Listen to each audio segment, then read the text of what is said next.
তাত প্ৰশিক্ষণ দিয়াত আমাক বাৰে বাৰে কৈছিলে যে আমাৰ শত্ৰু অকল আলফাৰ লগতহে আমি যুঁজ দিব লাগে। মই SBৰ SI হয়, মোৰ বিশেষ কামত নিয়োগ কৰিছিলে আৰু সেই বিশেষ কামত নিয়োগ কৰাৰ বাবে আমাক 3টা অপাৰেশ্যন আছিলে। অকল আমাক আলফাক শত্ৰু বুলিয়ে শিকাইছিলে। 3 বৰদলৈ ছাৰ, আপুনি মোক ভালকৈ জানিছিলে। হিমাংশু দাস ছাৰ, আপুনি ভালদৰে জানে। জোনমণি বাইদেউ, আপুনিও জানে। 3 বৰদলৈ ছাৰ, আপুনি এজন SCP হয়, বশিষ্ঠ থানাৰ SCP হয়। আপুনি সত্য কথাটো কৈ দিয়ক ছাৰ। মোক মৃত্যু মুখলৈ তিলতিলকৈ ঠেলি নিদিব। মোৰ মোবাইল নাম্বাৰত বেছি সংখ্যক পুলিচৰ লগত কথা পতা আপোনালোকে পাব। মোৰ মোবাইল নাম্বাৰটো লৈ লওক। আপোনালোকে তৃষ্ণা সন্দিকৈ সোধক, তেখেতৰ ঘৰ কাহিলীপাৰা। তেখেতে আমাক প্ৰশিক্ষণ দিয়াইছিলে।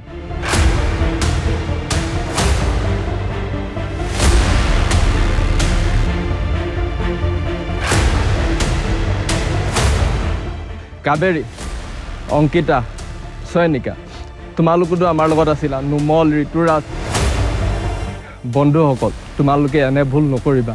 মই যি ভুল কৰিছোঁ মই গম পাইছোঁ। ইয়াৰ চাগে কি ফল হয় সেইটো মই নাজানো।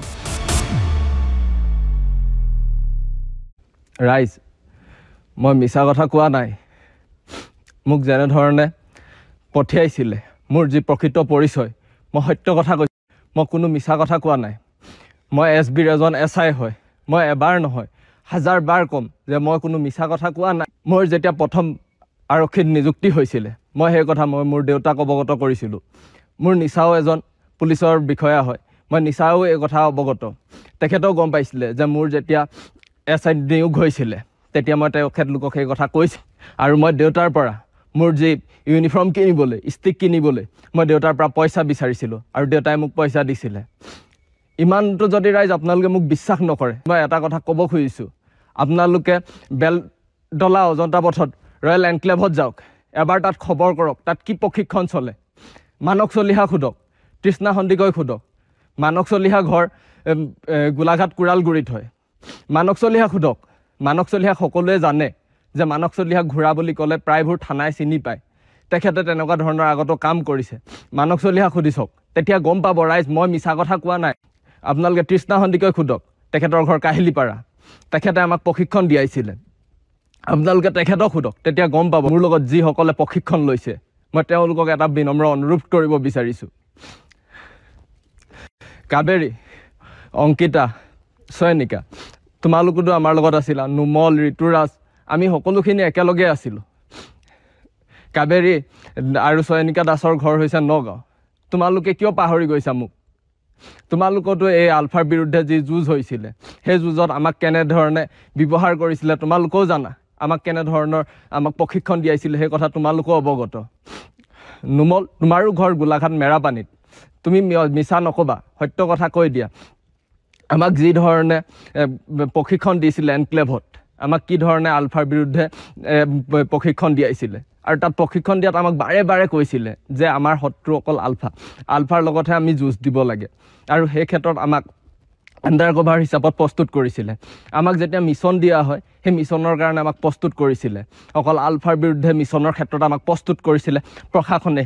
ইয়াৰ লগত বিশেষকৈ যোগদান কৰিছিলে মানস চলিহাই। মানস চলিহাই আমাক বাৰে বাৰে আমাক ব্ৰেইন ৱাছ কৰিছিলে। আৰু মানস চলিহাই আমাক বাৰে বাৰে আমাক এইখিনি কথাই কৈছিলে যে আমি যুঁজ দিব লাগিব আলফাৰ বিৰুদ্ধে। আৰু সেইমতেই আমাক এই প্ৰশিক্ষণৰ কালচত আমাক শিকাইছিলে। আমাৰ আন্ধাৰ যোগদান কৰিছিলে মানস চলিহাই।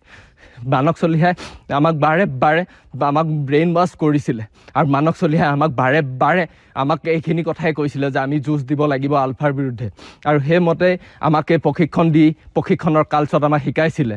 আমাৰ আন্ধাৰ কভাৰ হিচাপত এতিয়া সকলোৱে কৈছে, যেনেধৰণে প্ৰশাসনে আমাক কৈছে যে আমাৰ কোনো পৰিচয় নাই বা আমাক এটা লোভিয়া বুলি ক'বলৈ গৈছে বা আমাৰ অন্য উদ্দেশ্য বুলি ক'বলৈ গৈছে। নহয়, আমাৰ কোনো উদ্দেশ্য নাই।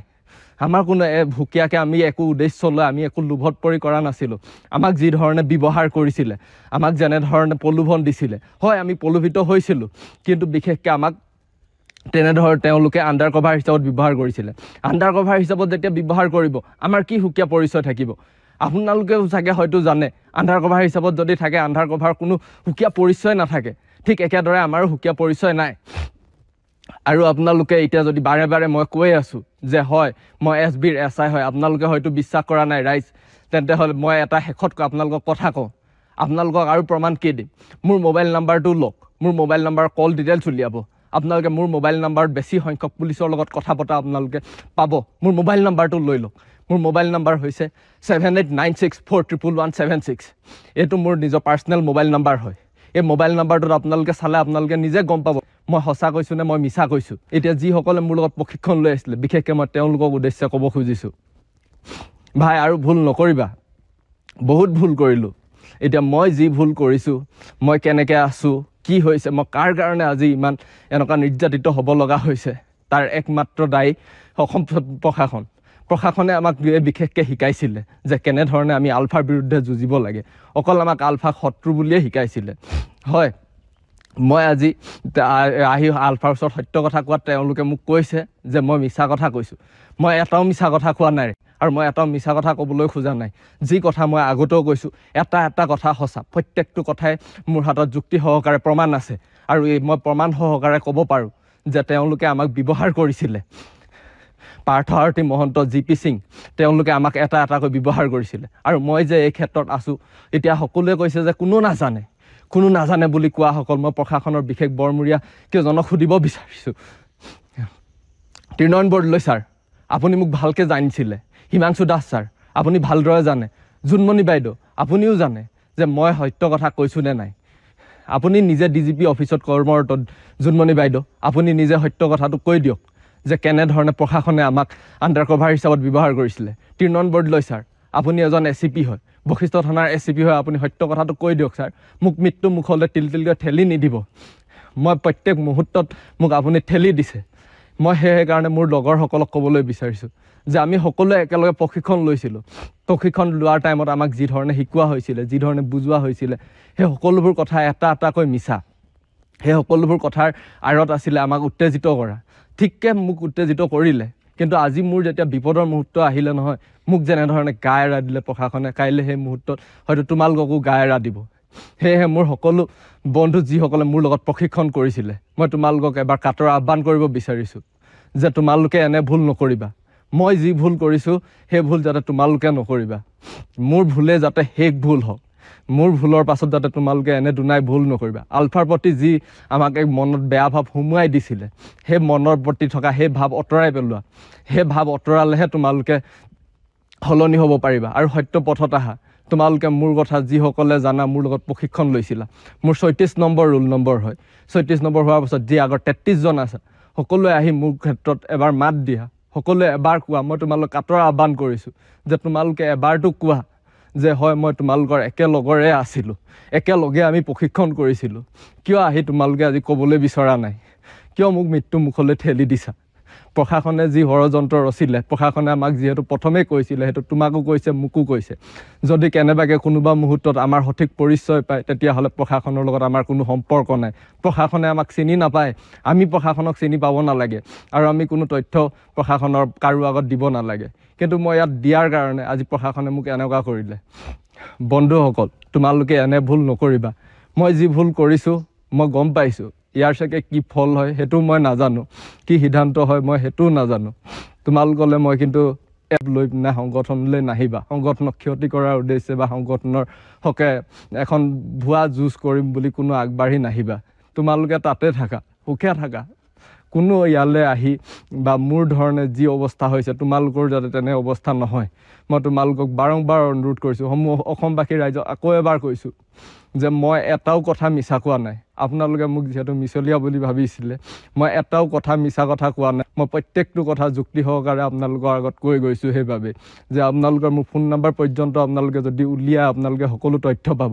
মই এটাও মিছা কথা কোৱা নাই। মই আকৌ এবাৰ শেষত কওঁ, মই SBৰ SI হয়, মোৰ বিশেষ কামত নিয়োগ কৰিছিলে আৰু সেই বিশেষ কামত নিয়োগ কৰাৰ বাবে আমাক 3টা অপাৰেশ্যন আছিলে।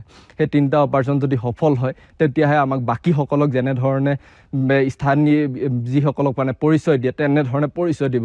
আমাকো সেই হিচাপে পৰিচয় দিয়াৰ কথা কৈছিলে। ঠিক তেনেধৰণে ময়ো এটা যোৰাবাটত অপাৰেশ্যন সফল কৰাইছিলোঁ। এইটো মোৰ 2 নম্বৰ অপাৰেশ্যন আছিল। মই কোনো মিছা কথা কৈ বা প্ৰশাসনক মই কোনো বেমেজালি কৰাব বিচৰা নাই ৰাইজ। মই আকৌ এবাৰ আপোনালোকলৈ কাটৰ আহ্বান কৰিছোঁ যে যিসকলে এনে মনোভাৱ লৈ আছে তেওঁলোকে সেই মনোভাৱ ত্যাগ কৰক। এনে মনোভাৱ লৈ থকাসকল বা মোৰ লগত প্ৰশিক্ষণ লৈ থকাসকল আণ্ডাৰ কভাৰ হিচাপে প্ৰশাসনৰ হৈ বা প্ৰশাসনৰ লগত কাম নকৰিব। মই আপোনালোকক বিনম্ৰ অনুৰোধ